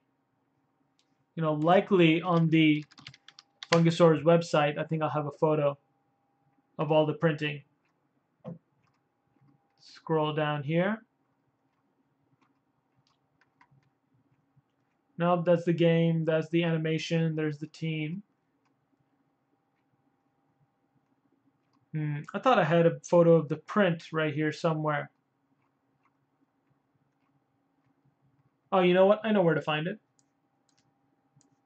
I will find it inside of here. I made a little press kit for marketing. There we go, press release. All right. So here's the prints of the fungosaurs, about 2 to 3 inches tall, on the Form 2. You can tell there's a lot of cleanup required, so you have to slice and trim all of these little edges. So all of that is a bit of work, but each of these prints is not that expensive. It's like $5 to $10 for the prints at that scale. So what that allows you to do is do a lot of them. So 500 is excessive. I wouldn't do 500 myself because it's a lot of print cleanup. Like this entire thing took me 2 days to clean up, and probably would take even longer. Like you can use a Dremel tool to speed some of this up, but that's a lot of cleanup you're talking about. So for 500 prints, I would say use a printing service, something like Shapeways, or use mold cast method, so you can do a complete, or just mass production. With each of these toys, I'm making 2,000 of each toy, so 16,000 toys for this first order for this blind box set. So anything over a certain amount, I'd say it's cost effective to just do it through a service rather than printing them out. One day 3D printing will become cost effective to the point where it'll be like a replicator on Star Trek or something, but it's not there yet. All right, let me clean up some of this stuff. Put some of this away. Don't need that right now. Silicone mold from here.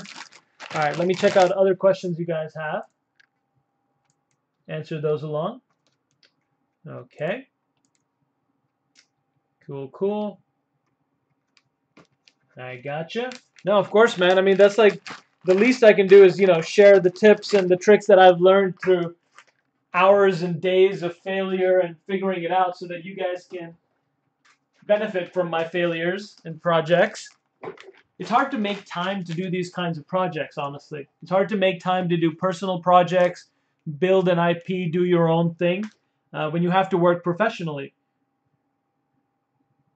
Speaking of your quantity stuff, I can show another thing, which is the company I'm currently working at, which is an awesome gig, which is Hero Forge Custom Miniatures. Okay, so Hero Forge is a site where the team originally launched on Kickstarter, I believe, and happy to be part of their team, helping them make a bunch of these assets for their customizer for miniature scale. So in my character class, I talked more about miniature scale 3D printing, and I used, Hero Forge as a case study. Until then, they were looking for a team member, and then I went over to meet them for lunch, and then we got along, and then they hired me. But basically, their customizer, everything is built for miniature scale, for 3D print. You can choose your race. You can choose your outfits. So all of these models have been created to be 3D printable. There's a fun outfit. All right, and then you can choose your weapons. So you can have something like a shotgun or a loot. You can have a cape or a backpack. You can change the pose up, like come at me, bro. Or of course, superhero landing. Have you guys seen the movie Deadpool? I love that part where he goes, superhero landing. So ineffective. All right, and then you can also add in all sorts of weapons. So there's a sword, different type of sword. Got an axe. Got like a crazy cleaver axe. I don't even know what this thing is called. A chewy hammer. So we got bows, basically all sorts of stuff. You can put them on a mount, dog mount. This is kind of looking like Mononoke. And you can choose your bases.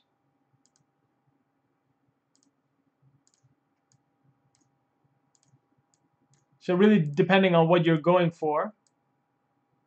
And then you can send this to print. You can download the model, or you can send it through Shapeways to get it printed, or other service providers that can do a really fantastic 3D print and then ship them to you directly. So Hero Forge, we use, and Sky Castle Studios where we do this work, we create all these assets for this fantasy customizer, and we've got a bunch of other customizers that we're working on, but we're creating all these assets in ZBrush and Maya to be 3D printable.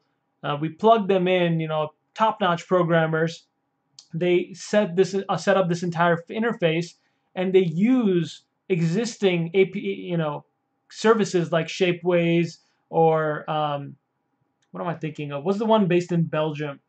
iMaterialize and EX1 and like other companies that do that have the pipeline for making the prints, and then we leverage them in order to create the final product rather than creating everything in-house. Our product is the models, the programming, the interface, the whole community surrounding this miniatures for tabletop gaming and printing, and then the final result is dictated by the technology and the people pushing the technology on that end. So for mass production, sometimes it's better to use a service. Even companies are using services, so there's no need to make everything yourself. Is my point. You can go the molding casting route and learn every part of the process and do everything yourself. But even I don't do that. I use services. For prototyping, I use other people, professionals that I can trust. I hire them to do this stuff. I don't ask for favors. I hire whenever possible. And so 3D printing really is great for the prototype stage right now. But personally, for me, it's not there yet to the point of finished things for sale. It takes too long. It's relatively expensive. The results aren't necessarily consistent. So that's what we push for at Hero Forge and like Sky Castle Studios, to get really the best consistent results out of service providers, which is why we iterate so much on these models so that they work well, so that they will print no matter what, and they'll print well. But for my Fungusaurs, for example, it just made sense. If you're making like a blind box collectible toy series, I couldn't do 3D printing for all of them. The color 3D printing isn't to the point yet where this is accessible. And so if I wanted to make my own blind box toy, I had to go with the mass manufacturer route because it just made more sense. Okay. Got another question here. What resin do you use to cast? Most of the brands the U.S. citizens use is forbidden in the EU. Is there something I should look for, like drying time, viscosity, etc.? So what resin do I use? Kuma, shush. Shh. All right, so what resin do I use is an interesting question. I am a big fan of the Smooth On brand of resins. So if you go to smoothon.com, they have a lot of different types. They have all sorts of materials for molding, casting, professional resins of all sorts. So I use one of their brand of resins. So you can check out their product catalog. I don't know if they have distributors in Europe. They probably do. But you can check all of their products and see their silicone rubbers, their epoxy putty, adhesives, polymers, sealing agents. They've got their own brands of resins. So that's the stuff. They're the experts. Osmosea is saying Smooth On you can get in the EU. I'm not sure. I'm sure they have some distributors that partner with them to do that stuff. Like I just picked out this one recently to try out. So this is high density urethane tooling resin. So I wanted to try something different. Like Smooth On's got like flexible materials. They've got all sorts of different special effects resins. But I wanted to try a basic kind of smooth cast resin so that I can get, this is actually a relatively cheap resin for filling in the insides of 3D prints for me. But you can use this for all your resin casting needs. Honestly, there's a lot of brands to choose from, so it's a lot of experimentation. All right.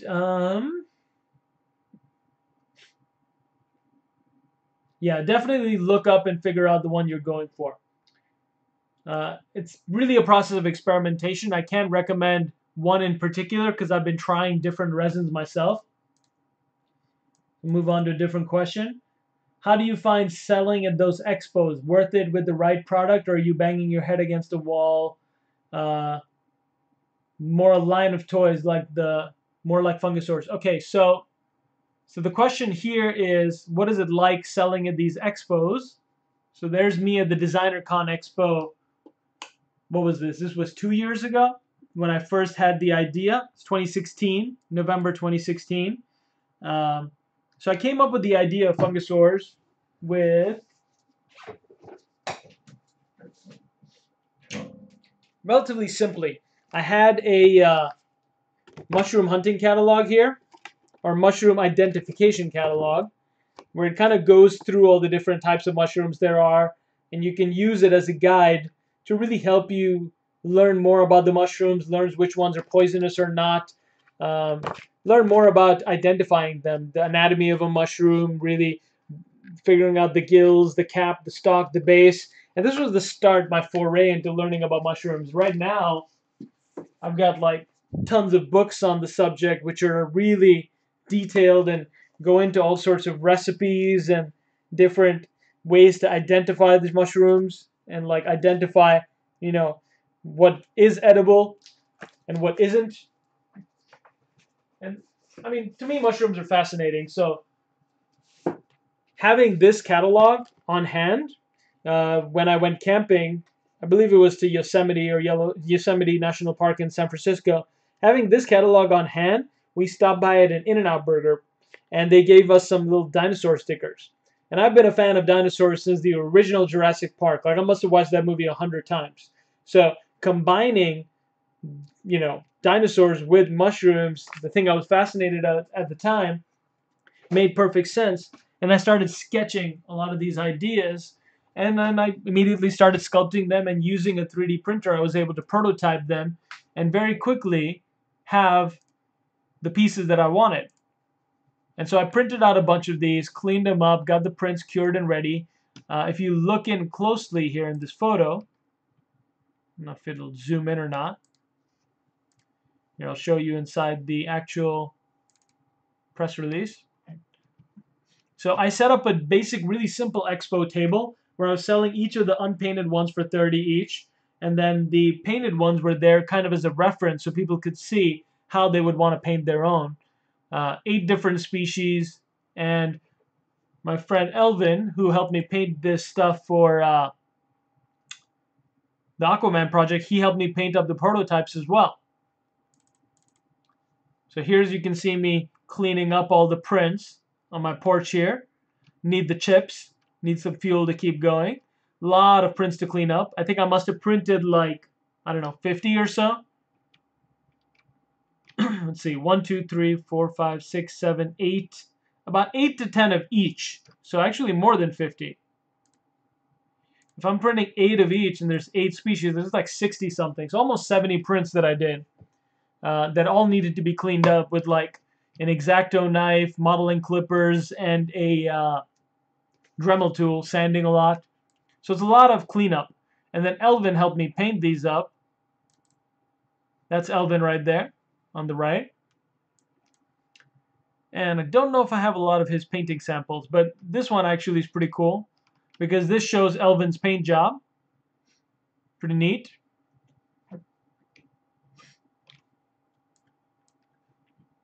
All right. And then, to answer your question, how does it go selling at the expos? It really depends. Like DesignerCon is a really good expo for selling. This is another expo I did when I launched Fungosaurs next year in 2017, where I actually launched the Kickstarter at the expos. So I did DesignerCon again, and then I did CTN Animation Expo. And CTN, here I did it with my partner here, Miguel Guerrero, also an excellent modeler. He works here at Method Studios in Santa Monica. So he's worked on all the Avengers and awesome stuff. He's got so much cool stuff. He's now even doing virtual reality sculpting through 3D print with the Form 2. And he sells his prints, and he can do molding, casting, and airbrushing. Really talented dude. But CTN Animation Expo didn't go that well for either of us as far as sales go for artists, because it's a very student geared expo, and it's very geared towards helping students get into the animation and effects and modeling and just industry, basically entertainment industry. And so if it's a lot of students coming, they don't have a lot of money to buy stuff. They're not coming with the intent of buying stuff. They're coming more with the intent of having portfolios reviewed and making connections and networking, applying for jobs.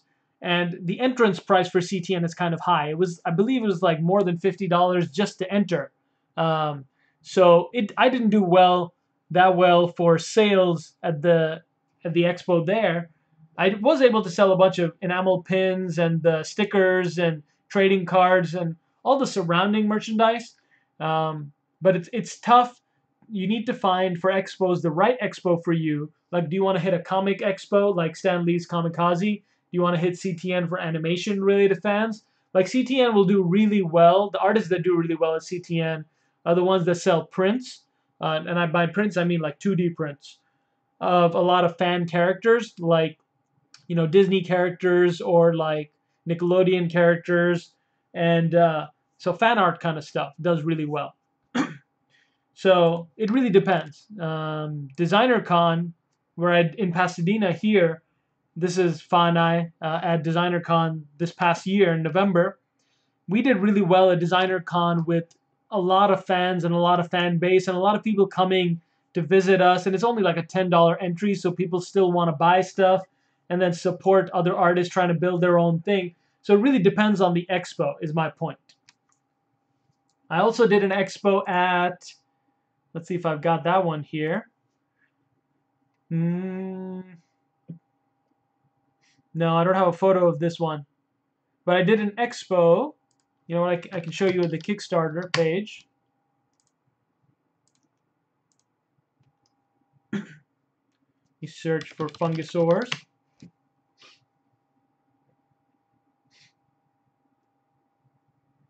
Silent End Hero is asking, related to are expos worth it question, do you find that you sell more to people who are already know your work or more to random people walking by?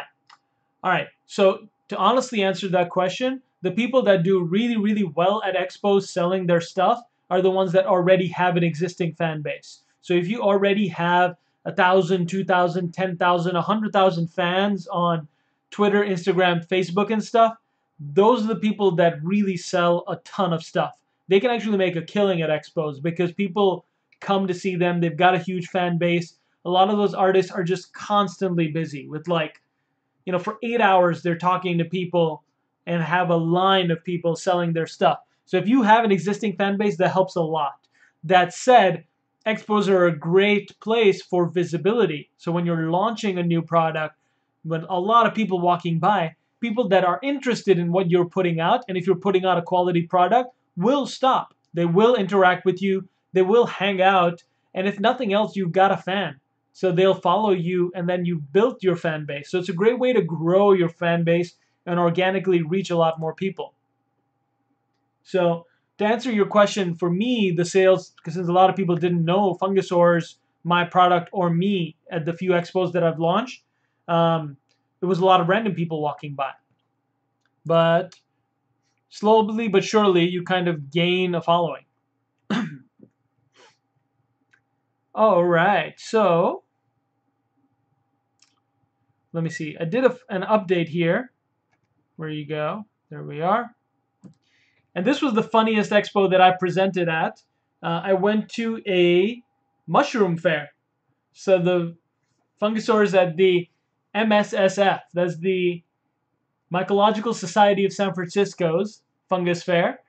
And they have all sorts of really cool stuff. They've got, activities for kids. They've got, an identification course so you can see all sorts of stuff, scientists on hand to really explain the detail, people using mushrooms to make leather, making, fabric, all sorts of fun stuff. Painting workshops, cooking workshops, dyeing workshops. So this was my first time doing a non-art related fair, but we did really well at the MSSF because people were really into mushrooms, and so it's really hitting the target audience. We got a bunch of the prints out. We were talking about mixing dinosaurs and mushrooms and creating an independent toy line, and we struck a chord with those folks, so they really wanted us back. So it really, you got to find your audience with expos. If you have to think outside of the box, think outside of the box is my point. All right, cool. Let's see. Questions on here on Facebook, Twitter, cool, Twitch, sweet. All right, guys. So, show all this stuff already. All right, so I've shown you a couple of different really cool things right now. I've shown the Aquaman project, start to finish, kind of a post-mortem. I showed you the squishies and that project, kind of post-mortem. That up over here. There we go. So basically 3D printing, ideas to reality. You can do it for toys. You can do it for costumes. You can do it for activities. Close this out. Let's open up Fungosaurs here.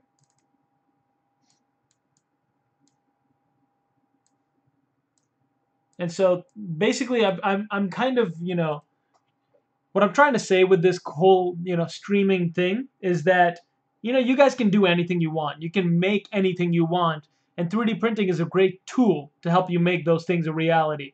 You still need to know how to sculpt. You need to know how to use ZBrush well or Maya or Mudbox or all the other applications that you can use to make a 3D model. But then it's really about the process of making that idea into a reality through process and iteration. Learning about molding, casting, learning about mass production, learning about fabric and how to 3D print for costumes, 3D printing for miniatures, 3D printing for large-scale collectible toys. There's so much to learn and so much to do. And so it really boils down to you and what projects you want to do and how you want to pursue it. And last time I'll plug my course on Mold 3D Academy. So if you guys are interested, go to self-paced classes, go to 3D printing for ZBrush artists, and you can sign up and learn pretty much all the stuff I know about 3D printing. Just suck it all up and learn about keying, slicing, articulation, and all sorts of fun stuff. And it's 10 o'clock, so I'm going to stop streaming now. Thank you all for joining me.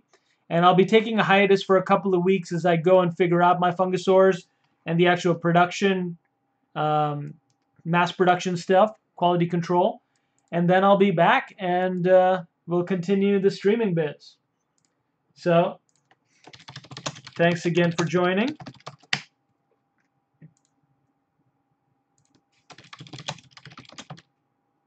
Thanks again for joining me on the stream. And I hope you guys enjoyed it. I kind of covered a lot of stuff all over the place, finding my rhythm still with this streaming stuff. But I thoroughly enjoyed it. So hopefully you guys did too. And I will see you next bat time, next bat channel, whatever. All right, see you guys later, next time. Cheers. Have a good one.